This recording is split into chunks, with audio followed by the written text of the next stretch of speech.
Hey guys, welcome back to Vince-Vell Custom. So today I'm sharing with you a custom Crossbones statue made from the Sideshow Collectibles Deadpool statue, which I think is the second version, or it's the gray version. I think it's the X-Force version.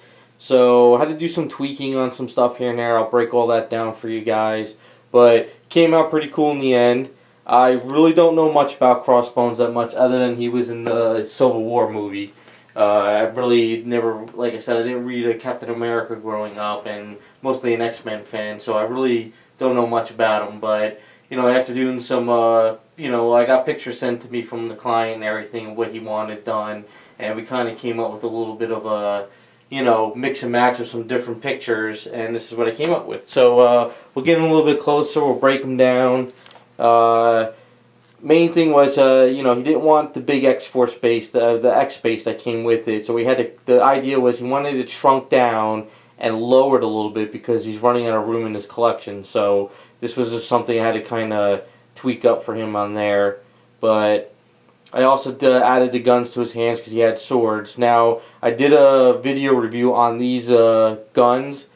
These model kits, which actually everybody told me after I posted the video that the company went out of business, so these guns aren't going to be made anymore, which kind of sucks because I just find them for custom work and now they're being discontinued. So I guess I got to go out and order a couple more just for some other projects I'm working on just to get a hold of them.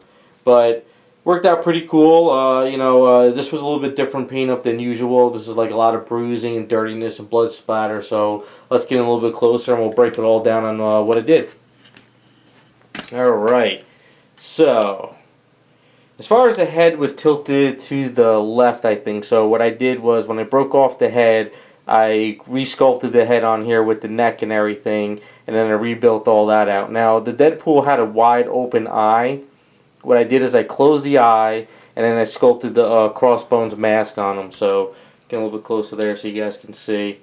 So I was sent a couple different pictures of what to use, so I kind of had to find a middle ground on these pictures. So that's kind of what I came up with. A little bit, I tested out my skills too with a little bit of facial features because I kind of, sculpted the mouth with the mask. I did the eyes, and I kind of flushed out a couple pieces here and there. But it worked out pretty good. Now, as far as the outfit with the crossbones and stuff, so I had to do a lot of sanding down of the Deadpool outfit because he's got a lot of wrinkles and stuff. So once I took all that down, I pretty much sculpted this jacket on him. And then I added these pouches on the shoulders because some of the artwork that the client sent me had a couple different pouches and stuff. So I kind of came up with this idea because I didn't really get anything from the back of them. So I really didn't know what it would look back there. So I kind of came up with my own little thing. And of course the belt, I did the same thing. So I sculpted all these pouches on and put the straps. Worked out pretty cool. Did the crossbones, sculpted these on. And then as far as the belt buckle, that belt buckle skull is actually from one of the Mystique Adam Hughes Sideshow statues that she has around her waist. When I've done a lot of the Wonder Woman customs, so I got a lot of those belt pieces like skulls just piled in there, so it's good to be able to use them.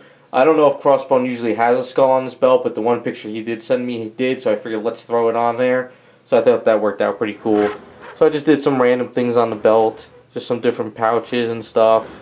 Like maybe that would have hold shotgun shells if I had a shotgun, type stuff like that. Now as far as the guns, like I said, I did that work in progress, the video review on these. So I put the guns together, worked out pretty good. I didn't utilize the handles that came with them. I had to kind of sculpt in my own handles to kind of fudge them in there to get them in the hands. So that worked out pretty good.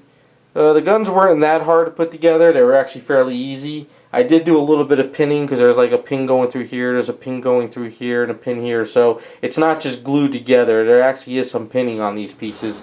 What I did do is I had to kind of drum out this piece here, and this is a long rod going through here because the piece that they gave, I was too afraid that it could break, so I didn't want to mess with it, so I decided to let me use a rod and I can use all the pieces on there.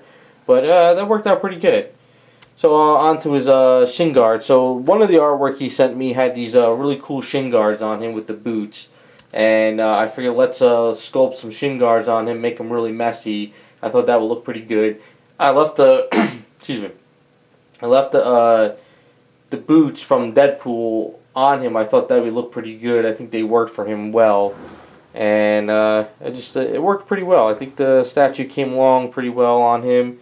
It works good for Crossbones, like he just got done shooting that Captain America type thing.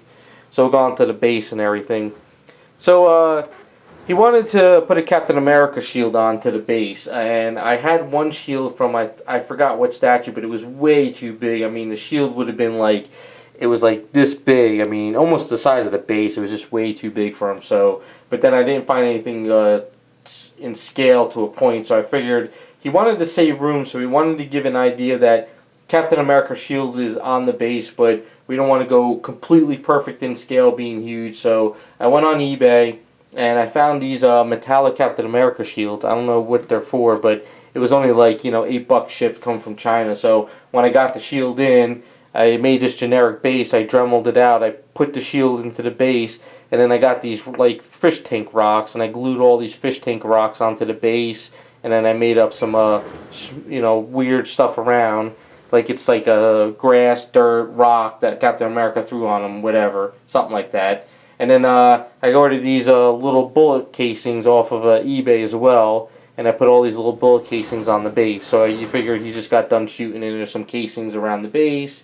The shield's all banged up, but it also doesn't take up a lot of room on the statue in this collection. So that's kind of tells a story, but it also doesn't take up a lot of space, which is kind of cool.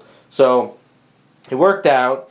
As far as a lot of the custom work, it was more taking down all the wrinkles from the Deadpool outfit and then tweaking the head and adding everything in. So it really wasn't a lot of chopping, it wasn't a lot of sanding, it was just more like just drumming out the wrinkles and then kind of smoothing them out and then working up the rest of the outfit. And then at the end, as far as paint work, he wanted to do a lot of bruising and bleeds and just make him dirty. So I painted him up very, very clean, very good skin tones, very good clean outfit. And then after that, I just went to town and dirtied him up. I gave him all these bruising. It's a lot of, some makeup work, some makeup stuff, some dry brushing. It's just having some fun and everything, just really getting it dirty and bloody and bruised, and it worked out pretty good. I kind of had a lot of fun doing the bruising effect on him. Just some random cuts here and there on his body. I also figured, I also like to think of the back of the statue as well, because, if he is running around and stuff, you figure his elbows are going to get all banged up, as well as the back of his arms, around his wrists are going to be pretty dirty. So I thought about that too while I was working on him, because I know a lot of times people say you're not going to see the back of it, you're not going to see this area, but it's just peace of mind for me just to throw it all over the character. I did some dirtiness up on his neck over in here. Threw a little bit of dirt up there, not much. And then after all that was done, I did a lot of paint splatter of blood. He wanted like blood all over, stuff around. So you can see in his mask, there's some blood splatter there. There's some on the crossbones. There's a lot of blood splatter on the body. You can't really see it probably in the camera. You might pick up here and there, but in person you can see it as well. And it worked out pretty good. So this was a fun project. Pretty cool statue. I always like to see characters like these being made, because I don't know what tier character this is. I'm sure you guys know better than I do. I don't know if like Sideshow or any of these other companies would actually make this character, unless it's just from the movie.